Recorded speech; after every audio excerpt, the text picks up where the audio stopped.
I just have a few things to share.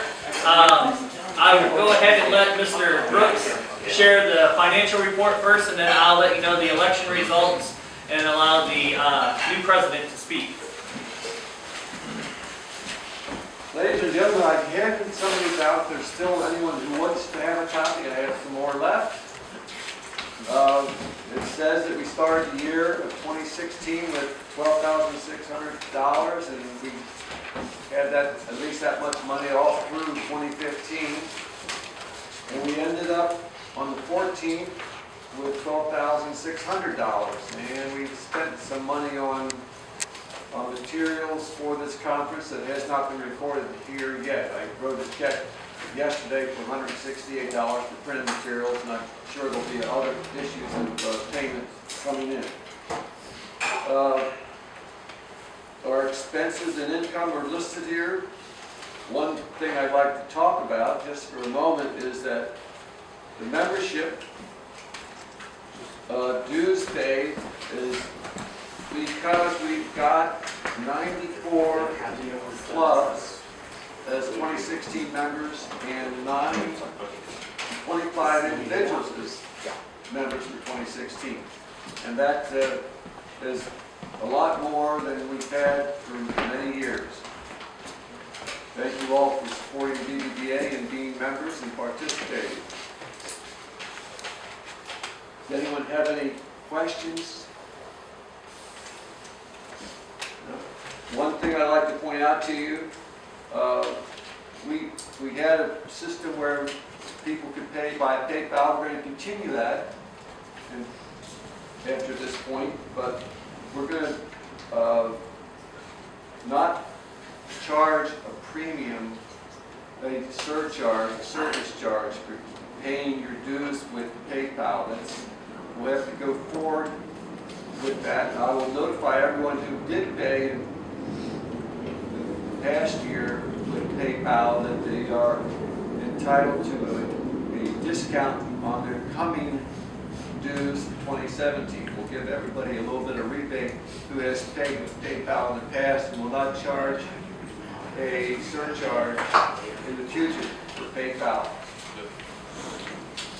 Any other issues? Yes, sir, Corky? Do you know off the top of your head, in 2015, did all of the new member clubs file their reimbursement papers to get what they needed? There were 4 or 5 people that in the new member program. How many? Do you remember how many there were? There were 4 last year. 4, and 2 of those teams asked for rebates. So it was cost neutral to us for the expense of giving a rebate to those new members and membership fees that we got. Okay. So if that trend continues, we will not have any cost impact from offering a rebate. I'm pushing these guys to turn them in this year. Sir? I'm going to push them to turn them in this year. I want them to get Well, I got full. 2 of them already for the new members. Thanks, Corky, for bringing that up. Anyone else have any questions?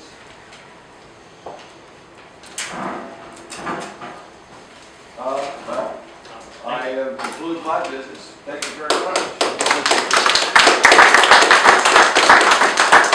Thank you, Dave. I think the financial report looks good. We appreciate you taking the time and being our treasurer. Before I announce the results, again, I want to thank all of you for coming. I do think we need to, again, give Gary a round of applause. He stepped up when we needed it.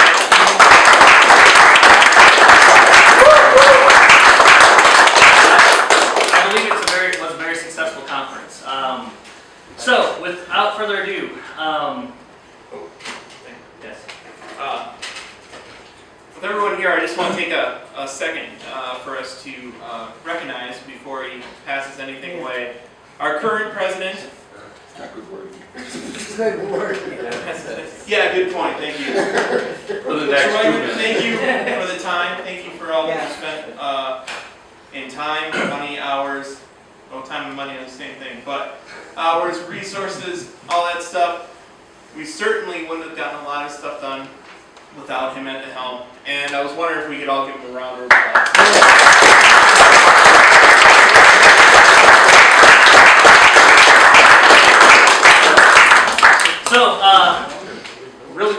this year. We had really good voting turnouts. I think we had 70 members, clubs vote, which is absolutely wonderful. In Chicago, you know, it's probably. Well, you know, we have a Florida team now, so there might be a few hanging chads. Check the ballots for everything. There's one dead club that voted. Only one. I might have wrote Abraham Lincoln.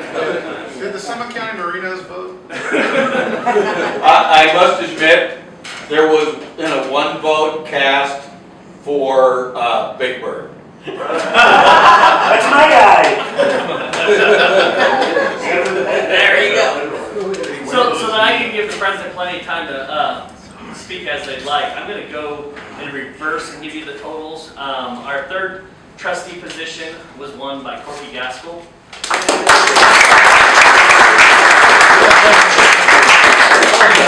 Our second trustee position was won by John Shanahan.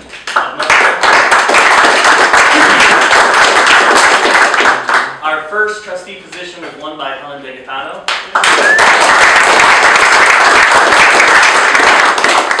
Historian was won by Eric Miklich.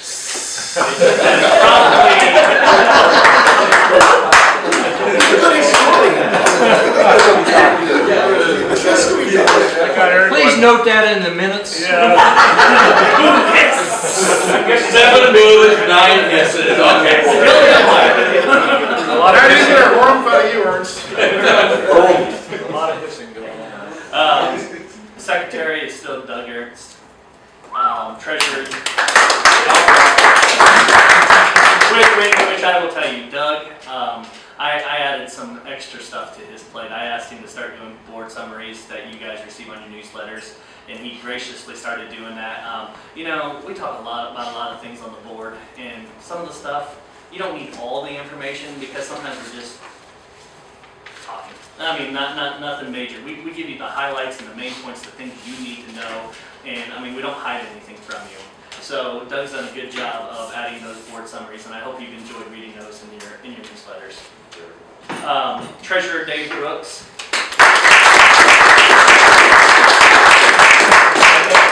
Vice President is Matt Bartnicki. And your 2016 President is Mr. Bradshaw. Yeah.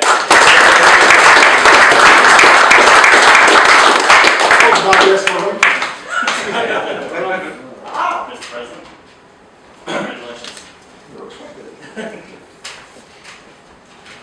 No speech, I didn't expect it. I actually expected Gary to win. The only thing that I have over Gary is that I have less letters in my name.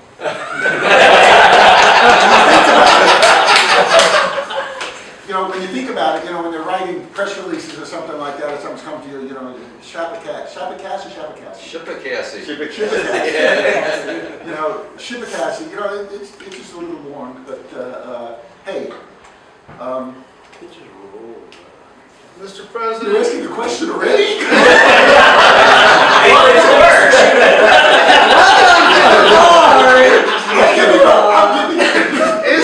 isn't your team named the Nashanics? It's the Shannick. Right, I threw the S on there, I forgot. No S. It's the Shannick. Nashanic. And the okay, I'll. And is it Bradshaw or Bradshaw? Brad Brad or Bradshaw? Brad? With a D? Bradshaw is the timetable in England. If you know, when you're looking for something like that, I'll just give you a little aside. The Shannick is a river in New Jersey, and it's actually spelled now N-E-S-H-A-N-I-C. I spell my name N-E-S-H-A-N-O-C-K. And if you look up Neshannock, and I do a lot of looking at historical newspapers, a Neshannock is a potato. It's just a type of potato that comes from the Pennsylvania Valley. So actually, my team's name is the Flemington Potatoes, which is great. I think Taters sound better. Potatoes, Flemington Potatoes, you should call it. Commentators. I was not a member of the VBBA for about 3 years. And I was under the impression that the VBBA was not doing me any good, and that they were not going in the right direction. and that they were just basically a organization that was floundering and maybe even dying off. Over the last few years, when I started to do research again, I noticed that the VBBA was absolutely going into the right direction. Absolutely going in the right direction. And I'll thank Pops, and I'll thank the rest of the board and everybody else, making education the main crux of this. Let's face it, the games that we play, they're fun for us, but do the games really matter in the grand scheme of things? Absolutely not. These games are just something for fun. They shouldn't be, it shouldn't be too competitive. It shouldn't be taken too seriously. Absolutely, this game should not be taken too seriously. You can't do it. You go out in the field and you say that there are people, and a few of them are bad actors, and unfortunately, when I get onto the field, I get a little competitive, as Cincinnati knows, because I yelled at the, we were playing them, and I yelled at the other ones. And, but that can't be what you're doing. Basically, this is camaraderie, right? It's getting together with a lot of the other crazy people who are going out there in these old uniforms and no gloves. And that's what you got to understand, and it's education. It's education. My biggest thing, and I don't care how you play. I really don't. You're being true to the game, you're having a good time, and that's what I want you to do, right? Absolutely. I mean, that's what it's about. You know, you're out there, you're being true to the game, you're keeping the history of the game alive, and that's what you should be doing. My biggest bugaboo, and this is one of the things that I'm going to try to get out there, is that if you are doing something that's a custom, like ringing the tally bell, not stealing, not taking leads, and I understand why you're doing it. It's whether it could be your grounds, it could be your the people who are playing on your team, it could be the way that you started. The only thing that I want you to do is I want you to tell the people which are the rules and which are customs. And that's very, very important. You don't skew history. You don't do it. Yeah. Jim Basala told me yesterday that what's happened, and he, for those people that know Jim, he's the guy with the grinders that have been around longer than the VBA. Right, you're right. He said that what's actually happened, if you think about this, we've become a culture within a culture. Meaning our current game that we're about has become, in essence, its own experience Yes, in game. yes, it's modern vintage baseball. As long as we can explain that to people, yes, then I think we're okay. If we make the case that the game that we're playing today is the game all the time, then we're doing ourselves a disservice and the public a disservice. absolutely. We are all living history. We're all living history. We're not, and we are not, we're recreators. We're recreators. We're not, what are they called? Reenactors. We are not reenactors. We are not reenactors. A reenactor reenacts something that happened before. You know that with when the Civil War reenactors are doing a certain battle, you know who's going to win. Basically, they can't do that. This is history. We're recreators. We're just recreating the game as they might have played it back then. It is so important. It is so important for every single team to not only play the game, but to have somebody who goes out and speaks to the public. Unfortunately, there are some of these. There are some teams that go out there and they say, "Hey, this is nice. This is something nicer than softball. You know, let's go out and try this." But they don't have any historian on the team. They're not based in history. They're based in wins and losses, and that absolutely cannot be the way they're going. So I just asked everybody. Number one, and I'll get this out to everybody. Number one, if you're playing something that is not in the rules, let people know. Let them know. Just please let them know. Educate them. Don't let them come away saying, "Hey, you know what? I just saw an 1860s game, right? And they rang tally bells and stuff like that." So no. Let them know let them know that that's the custom that you use. The second thing that I want everybody to do is to, is to make sure that you have somebody on your team who's a historian, right? And since you're here, you're probably one of the leaders of your team. And if your team does do that, fine. And I know most teams do. But if your team is a little less on the history, make sure you get up on the history. Make sure, because that's what we are. We're living history. We're trying to teach people things. And with that, questions? What's point 3? I said 2. I thought I said 2. You said 3, we'll forget what it was. Do we need to go back to the video? I thought I said 2.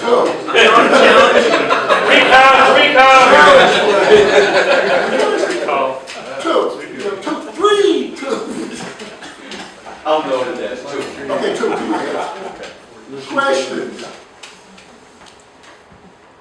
No questions? Oh, there's a question. I like questions. Mr. Schuman, do we settle what his name is? Did we already? Bradshaw. Did it? It's Brad Shaw. You can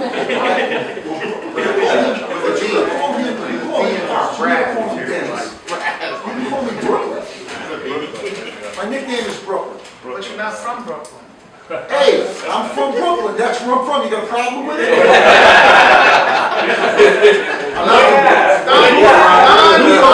Don would back me up. I was born in New York City, but I grew up. Way to go, now you just got Miklich into the discussion. You started to sound like him. Come on, shoot. Now maybe she'll tell what part of Brooklyn you're from. You're not really from Brooklyn, you're from Greenbrook or something. You'll start splitting the Well, peanuts Miklich all is from New ways. Jersey, so. Still New York City. Like Toy, Tony, Toy? 30. Still a meeting. You mentioned about different rules and Question number 4. Hey, yo. I'm kind of new to the vintage baseball, and is there on the website like 1860 and 1858 rules? Oh, yeah. So people can know what to compare what they're doing to?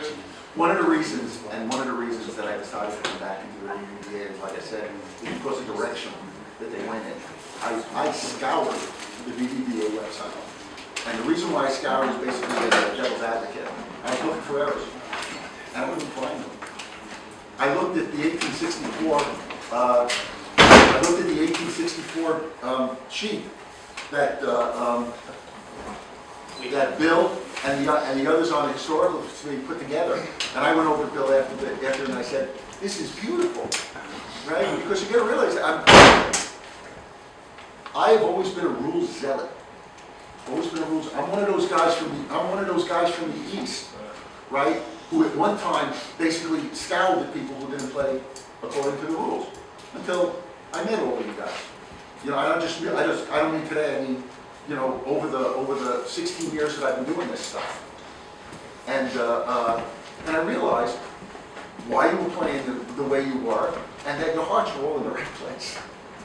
You know, so but this paper really hit on all of the things that I've been discussing, right? One of them in particular, the guys in the East who can be a little cantankerous, who can be a little bitchy, and they are some of the guys with the other rules zealots, I would say, the other rules zealots, right, are convinced that the umpire basically would go out there and he would call everything on the bases. If there was a play at second base, he would go out or not out because they didn't use safe. It was not or not out. I've been reading everything with the help of my own research and the help of Richard Hirschberger. If you haven't heard of him, he's unbelievable research. He's unbelievable. And I saw that basically the umpire was more or less, he had to call fouls. He was supposed to call balls and strikes in the 1860s. Unfortunately, he didn't do that very much. He would make a decision on appeal plays. If there was a concern, somebody would yell, "Judgment," right? Well, how's that? Right? And the umpire would make a rule on that. So this is one of the things, the guys in the East, unfortunately, some of them think that they are, they're holier than thou.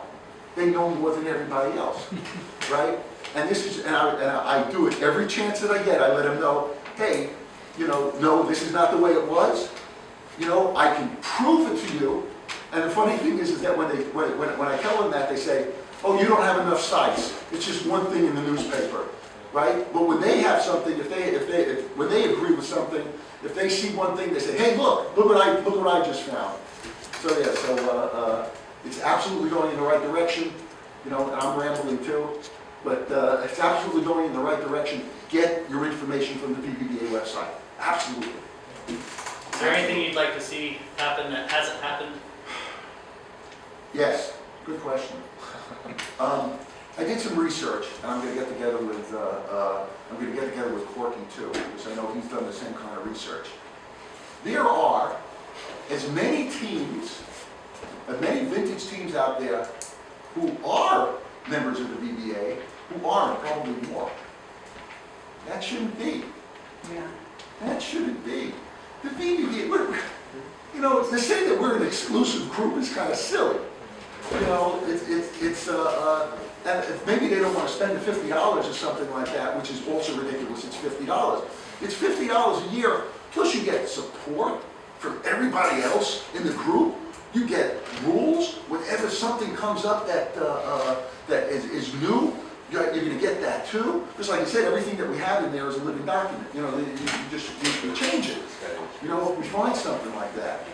You know, so one of the things that I would love to do, is to reach out to all of these teams that aren't members of the VBA and say, why not? Why aren't you member of the VBA? Look, I'm giving you all the education that you want. I'm giving you everything. It's $50. That's all it is. And you're a member of a historical community. You know, so that's one of the things that I wanted. You know. Yeah, Brad, I reached out to a lot of clubs who were members and were no longer members over the last 6 months especially. And the reason why people are not rejoining is because they've had a change in their leadership. You know, their director of the village or the director of the club has left, has stepped down. They're not really very well organized at all. Nobody really knows what's going on. Like in one instance, and it was the founding club of the VBBA. The Kents. No, Not the no, Kents. not the kids. I'm not going to name names, okay? But There's only about 4 more names. yeah, just go through them. Here's the video. But the thing is, the biggest thing is that even with just scheduling a game with them, it was like, okay, we'll schedule it this time, but then I get a call 3 days later saying, no, I don't think that date is really good. Well, by that time, I filled in everything else around it, and I'm going, well, I can't change this. Then I had to, in turn, talk to the new director, who's been there a whole month, to say, gee, I can't really change this. And if you're going to give this person authority to schedule games, then she should have authority. But see, what I found out, to make it very simple, is that the right hand does not know what the left hand is doing in a lot of these clubs. And it's sad because they're losing contact with the VBBA because of this very reason. We are the preeminent, any team, any person who has a vintage baseball team should be a member of the VBBA. Just like everybody who's a serious baseball historian joins SABR. Everybody who's really serious always joins SABR. Anybody who has a vintage baseball team should join the VBBA. Anybody. We are the preeminent organization. The MAVBBL is a league. I'm a member of the MAVBBL too. I'm the historian for the MAVBBL. It's not really and the good thing is that there's, you know, a lot of these teams in the MAVBBL, I'm going to get to join the VBBA now. I will make sure that these guys join the VBBA. The MAVBBL would, I guess, would be sort of a regional break-off or something like that, but they don't supply the information. They don't supply the nationality, the nationalness of this organization, where it reaches out to different places. And I want to make sure that this becomes, and whether I can do it, I don't know. you know, it's hard to get to all of these organizations, but I would love to make this a preeminent organization where every single, as soon as you want to join, you want to do a new vintage baseball team, or you have a vintage baseball team, you say, oh, I got to join the VBBA. That's got to be first thing on the mind. More questions? Everybody's looking to make a plan? Can I- Well, I'm the only one looking to make a Can I plan. just add, and changing topics, which Sure, I'm good at. This is the first conference where everything's been recorded, and every team that's attended, as far as I'm concerned, the BBBA website will have this. I think that will help you with what you're trying to accomplish. They'll actually get a feeling that we're opening the doors. Here's who we are, here's what we're about. Be part of who we are. There's been a lot, and I've written about this actually, and one of the reasons why I wanted to be president too. There's been a lot of contention between the East and the Midwest. There's been a lot of contention. You know, unfortunately, you know, and you see it sometimes, and I see it sometimes, not that I get to play teams in the Midwest a lot, but I do get to play them once or twice a year, whether in Rochester or whether in Gettysburg. And there's always some contention there. Contention, oh, you know, it's like the guys in the East like look down, like, oh, well, you're not doing it right, oh, you can't be a serious team, right? And the guys in the Midwest say, hey, you know, this is the way we've been playing for a while, we're looking to have fun, this is, you know, this is it, and this is how, you know, that they might have played out here, you know, and there was so much contention, and that's why I think and what I'm going to try to do also is I'm going to try to do away with that contention. That contention is ridiculous. There are a couple people, like Helen says, that I won't name names, but you know who they are. If you've spoken to me, you know who they are. Who you can't, because they're basically just, and I'll say they're basically just haters. You know, they just feel that it's their way of the highway, and they feel, you know, how, you know, that baseball is that this is really serious. This isn't serious. This is baseball. Yeah. It's baseball. We're trying to have a good time. You know, I was just talking to Ed, and I was saying that, you know, if you look at the papers, you know, by being, you know, all over the place, how some of us, you know, sometimes we are, this team plays this way, this team plays this way, you know, and not, you know, sometimes you go into a match, you don't have enough players, what am I going to do, what am I going to do, you know, everything like that. You know, basically, it was the same thing back then. If you look at the, even for the preeminent clubs, the mutuals, the Gothams or something like that, look at their box score sometimes. All of a sudden, you'll see somebody on their team that you know, from the mutuals that was playing with the Excelsiors. Why? They didn't have enough guys. They didn't have enough guys well, they didn't call up anybody. They went over to their house or something like that. Hey, come over and play with us. You know, just because you see it in print, just because it's in the, you know, it's in the newspaper, doesn't mean that it's, you know, it's formal. It's a formal thing. Remember, they're reporting on every single game because it's the only game in town, basically, in the 1860s and 1870s and 1850s. You know, so don't think that this is serious. Don't think what they were doing is serious. Don't take this seriously. You can take the organization seriously. An organization, you know, we're trying to do better for each other in an organization. But when you're out in the field, I said, you know, this is fun. This is baseball. Anybody else? I'm open to all questions. Anything. No question with kiss on the first date. Anything else? One thing I forgot to add was during our meeting, there's going to be further discussion on the conference host. Yeah. So those dates, don't put those in stone until the new board has some more discussion. There's just some factors they need to look at before, and more discussion with the possible host before we make that final decision. So I said that yesterday morning that we'd like it to be there, but it could vary. I just want you to know that hasn't been officially slated. Yeah, I basically threw a monkey in the wrench. Only because somebody came to me and asked me about it. Actually, it was. Well, there's a whole nother monkey. There's a whole nother monkey. What is another monkey in the wrench too? Oh, see, you gotta tell me these monkeys. You'll find out. Congratulations, Mr. President. You'll find out all that information later. Thank you. Very good. Is this portion broken down into two other topics? I want my comment or whatever to be in the right part of the agenda, so to speak. Is this still open presidential remarks, or when he's through, we'll be through with the meeting? Not just. I don't have anything else. I don't know if Gary has anything else for you after Brad's done.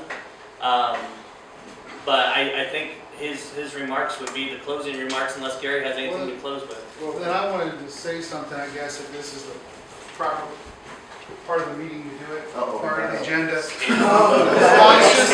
up. You know, it's all good form to stand up and speak loud so people can hear you. How do you spell your last name? What? Never mind, that's another story. What I wanted to do is for the good of the order, or for new business, or however you want to think of it, but I want to issue a challenge to the Vintage Baseball Association, especially to the board, because the board has done a great job with its leadership with these documents and things, but the topic has come up enough in the 20 years that we've existed. It's time to put to bed the stealing or no stealing issue.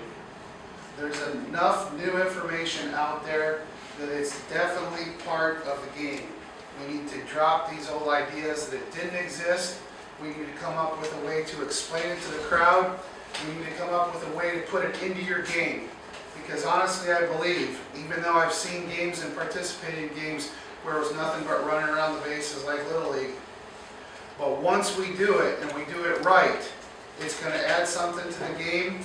The character of the game will change, but that means everybody has to change the way they think about the game. When we started playing this to begin with, we picked it up because it was different, not because we were playing baseball. So thinking different is what we're supposed to be doing. And one of the things in our early mission statements and our early documents, the Vintage Baseball Association, and I know because I was there at the signing of the Magna Carta, the first past president of the Vintage Baseball Association, our goal, right, never having served, but our goal was to play by the most current and accurate information. Endeavor or strive may have been put there, which means we at least give it a try. We don't ignore it.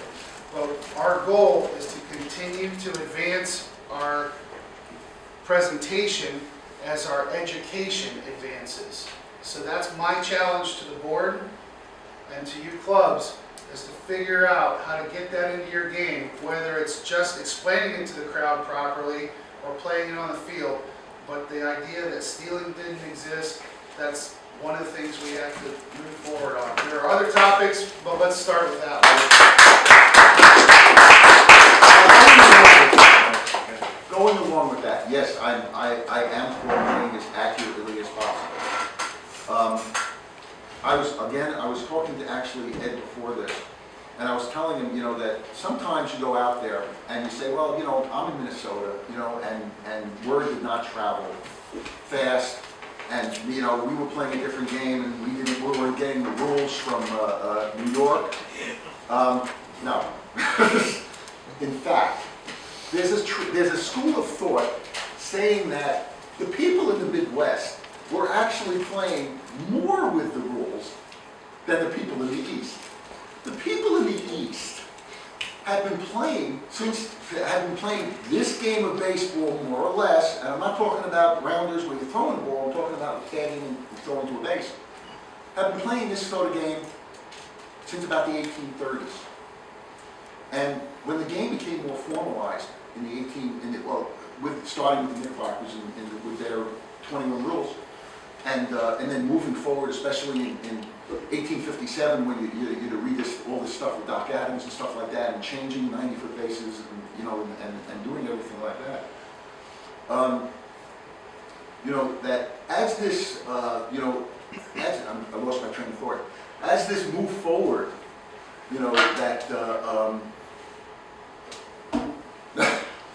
More accurate in the Midwest. Yeah, That's- right. It was that as it moved forward, the teams in the East, the teams in the East didn't, basically held on to some customs, you know, that basically, and they didn't really follow the rules much. But a team, and again, as I was talking to Eddie, he said, well, you saw something in the paper that says, hey, send me 10 cents and I'll send you the new Beatles, right? And then a month later or so, you got the new Beatles, and you say, hey, this is what these teams in New York, now the teams in New York were the preeminent teams, these are the teams that were playing the earliest. Hey, look at the way they're playing. Let's follow these rules. Let's play the way they are, and this way we give some validity to our teams. So if you don't want to steal, and I understand some teams that don't want to put stealing in there, and stealing goes along with a lot of things. Stealing, you know, and it's a bigger picture. Now you've got to allow leading if you're allowed stealing. Now you've got to allow sliding if you allow stealing. Now you've got to allow players not playing on their base, right? Because you're saying, well, the second baseman's got to play by second base, right? Well, you know, now the fielders have got to move around because people are stealing. There's movement. You know, it's not like it stands still. You know, okay, you know, the third baseman can stand here, and the first baseman can stand by the base, and the second baseman can stand by the base. But now, with people stealing, there's got to be more movement. So one thing is it's basically a domino effect that goes to everything else. You know, so. You can take that a little farther. You also have to start pitching with more pace to keep the guys from That's right. stealing freely. Now you gotta have your best player playing And catcher, right. And now your best player's going to play That's catcher. not the way Midwest teams are structured. That's right. That's right. Now your best player's got to be the catcher. Most of us back. Which is what they did back then. You know, the best player was the catcher. He had a strong start. He was the one that was usually the captain because he's the one that's also, you know, directing his fielders. You know, the pitcher can't. The pitcher's facing you, right? The catcher's facing the field, and he's going, okay, I know this guy hits more to the left field, right? All you guys shift, or things like that. You know, so yes, the stealing, it brings up a lot of stuff. But yes, I do. Do I believe that people should be playing? Yes, absolutely. Absolutely. Anybody else? Now, if there were no stealing, no lead-off, why is there a balk? Well, that's right. Well, we know, as I said, you know, we know that they were stealing. If you need me, I can send you Richard Hirschberger's article. I mean, he's got site after site after site after site. And when you see one thing in the paper, and my favorite expression, when there's smoke, there's fire. You know, just because, you know, you see it in the papers, you know, if you see one site in the paper, that means it happened probably 100 other times. Hey Brad, I was wondering if the way we could get that article out, could you possibly send it to one of our Facebook administrators? Absolutely. We can post it on our Facebook page. Absolutely. And on our website. Absolutely. If we'd like, as another. Yes. And that's one of the other things that I'm going to try to do now, is that as a SABRE member, I'm sure many of you are SABRE members also, as a SABRE member, I'm going to try to partner a little more with them. I know John Thorne, and I don't know him well, but I met him a couple times, and he does not have a good opinion of vintage baseball. Does not have. Just for the record, I tried to get the local SABRE group to come and participate, and I got nothing. That's right. You got Fryer, but because he's a member, but I mean, Right, but yes, he knew. True, but that organization. Right, did their not. organization wasn't willing. You know, I've got some, you know, and Miklich he's trying to be a big shot in SABRE. He's, like I said, that's why he's in Cooperstown this week. He's just, you know, he's following John Thorne behind like a puppy. Eric's a pretty smart guy. Eric's a very smart guy. Eric's, and that's why he's great for, I don't care if you don't like it, he's a great historian. Right? But I'm kidding with Eric. Eric is one of my best friends. So you know, so I think that we should be, you know, we got to get SABRE on our side also. It is important. SABRE is, like I said, SABRE is a preeminent, for baseball historians, it's SABRE. There's nobody else. It's SABRE. That's what I'm saying, you know, for the VBA, there should be nobody else. We're doing history. You know, I said, you know, we should basically, you know, and there should always, you know, why do Sabre would ignore us? And I think, like I said, it has to do with this, something that, you know, with John Thorne, because he does not look at us favorably, right? And that's got to change. That's got to change.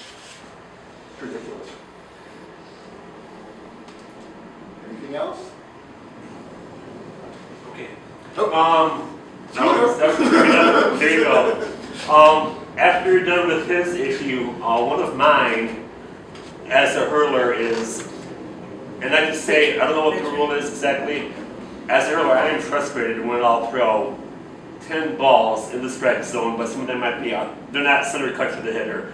I would like to see umpires given more discretion to call strikes. Now, I don't know the history behind it per se, We're but 1858, Scooter, so you have to put that into the. yeah, you were about 1858 rules, so I don't know, but that's something. And whatever we agree on is fine. That's something that, from a personal level, bothers me, and I don't know the rule behind Looking it. at the rules of 58, yes, you have, umpire does have the ability to call strikes. Okay. But if you look at, again, if you look at articles, even after 1864, when now the umpire has the ability to call balls also, Okay. some umpires won't call them. It depends on the umpire. You know, some umpires will just sit there, right? And if you read the papers, that Henry Chadwick was constantly going on a rant, constantly ranting and raving about umpires. He says, it's in the rules, it's in the rules. You should be calling balls and strikes. And these umpires would just, they would occasionally call a ball, they would occasionally call a strike, but they wouldn't listen either. So that's always a contention, and it also depends on the umpire. Okay. You know, you don't want an umpire to be a robot. You know, the umpire should have some, the umpire has some leeway. You know, and you know, so what's the, you know, and, hey, I was playing a game with them, and this was in Gettysburg, and I'm pitching, and I throw 4 balls right over the middle of the plate. It's right over the middle of the plate. They were right over the middle. And you know, and the umpire doesn't say anything. Right? And I take 1 ball and I throw it, and this one I threw. It was either a little high or a little outside, and the umpire says, "Ball 1!" And I said, "Wait a minute!" And I just threw 4 over the middle of the plate. So yes, it's an umpire. Okay. You know. Anyone else? Hey, everybody will have my email. You know, I'm pretty good with history. I really am. It's one of my things. The other good thing is that I am currently not working. Well, it's good for you. It's not good for my wife, but it's good for me. It's good for you. You know, so I have time to devote to this, and this is that's a very good thing. And you know, and anybody that knows me well, and I think you can tell the enthusiasm up here, right? I am such a proponent for this game, right? I'm a historian first. I'm a baseball historian. You know, I'm a historian on New York City.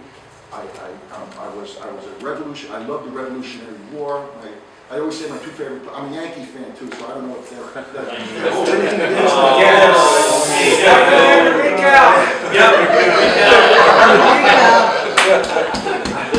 I say my 2 favorite places in the whole world are Yankee Stadium and Colonial Williamsburg. My 2 favorite places in the whole world, and it's always been like that. Do I appreciate the new Yankee Stadium? Yeah, but I even go back, and I was at Wrigley Field for the first time on Friday, and I think Wrigley Field was it's you walk into the stadium and it's like walking back into 1914. I said, you know, because they did some renovations, but just look at the girders and look at the way it's thing, and you know, look at that scoreboard in center field. And I mean, you know, it almost made my head explode. And I said, the only stadium, and I've been to Fenway Park too, and I like Wrigley Field better than Fenway Park. Fenway Park has been bastardized a little bit, but Wrigley Field hasn't been. And I said, the only stadium that I like better than Wrigley Field was the old Yankee Stadium. And I'm talking about the Yankee Stadium that was built in 1923 and wasn't renovated until '76. Because I remember that. You know, I was born in '54. So when I was a kid in the '60s, this is when Mantle's playing, and they're a decent team. When I was a kid, I would take the subway, And I was there almost every single doubleheader. And they used to play like 2 doubleheaders a month on Sundays. And I would go there and I paid my, it was usually $1.50 for grandstand seats. And it was $1.50 for grandstand seats. And I go all the way up and I usually sit behind home plate, right? And the greatest thing was that not only to watch 2 ball games for $1.50, and maybe I brought another, another $1.50 for a drink and a hot dog, but I knew the old Yankee Stadium, which was similar to Wrigley Field because it was built in '23. It wasn't as old, and it was similar to Wrigley Field because it had the girders and it looked old. Is that I knew every inch of that stadium. I knew the tunnels where the pitchers used to come back and forth from the bullpen because there were tunnels underneath the stadium, and you just had to know where to go. Right? The cake was. Right? That's right. and the girls. They used to wait for them too. But it was that, I really do. The only place I like better than Wrigley Field was that old Yankee Stadium. New Yankee Stadium is beautiful and deceptive. And that's unfortunate. These old stadiums are picturesque. Anything else? Gary, do you have anything to share? Gary? No, I guess I've already said thank you several times, somebody. I gotta tell you, the better man got the vote. I'm thrilled that Brad standing up front. I said, the only thing I had over you is I had less letters. The shorter name, maybe that helped you, they saw that short name. It was all the money that Diane, your wife, gave to the people that were supporting So you you. know she had more money than my wife did. Sure, that's what it is. That's how it breaks I down. would like to give thanks to Boss Lady for the wonderful Yes. food. You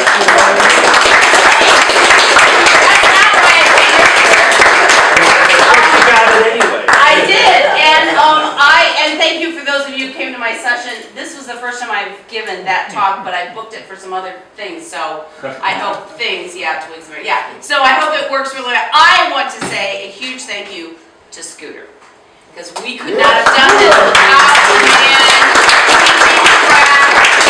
And he has ridden, let me tell you, my herd has been ridden. He has ridden herd on us over every dime to make sure that we did not mess anything up, and we could not have done it without him. Thank you. Penny? Not Penny, oh, sorry. Scooter, you want to move to New Jersey? You can't afford him. You cannot afford him. He's ours. No, so, And I've been on the team 7 years, and I'm now a free agent. Oh, all right. And I do not get full-time discounts. Gary, give it up. this is my world. This is what I deal with all the time. I'm always being interrupted. Others showed up, and it's part of what Brad is showing here. That we're as we say, and you got it on the bag. It's for the love of the game. I tell people over and over again, we're a bunch of kids playing street ball out in the neighborhood, and we're out to have a good time. And Ted's thing, yeah, we probably would steal and whatever. It was whatever rules that day we felt like we were playing by, and we didn't have to report it back to the newspaper. We just played the game. I'm from the 50s. That was my generation, and we played home run derby. If we got 2 people, that was a ball game. We could do curveball. That was a ball game. So I'm thrilled. You're awesome. This is what our organization. You're in at the right time. I'm at your beck and call anytime, whatever you need. I'm there. Okay. Thank you. I appreciate it.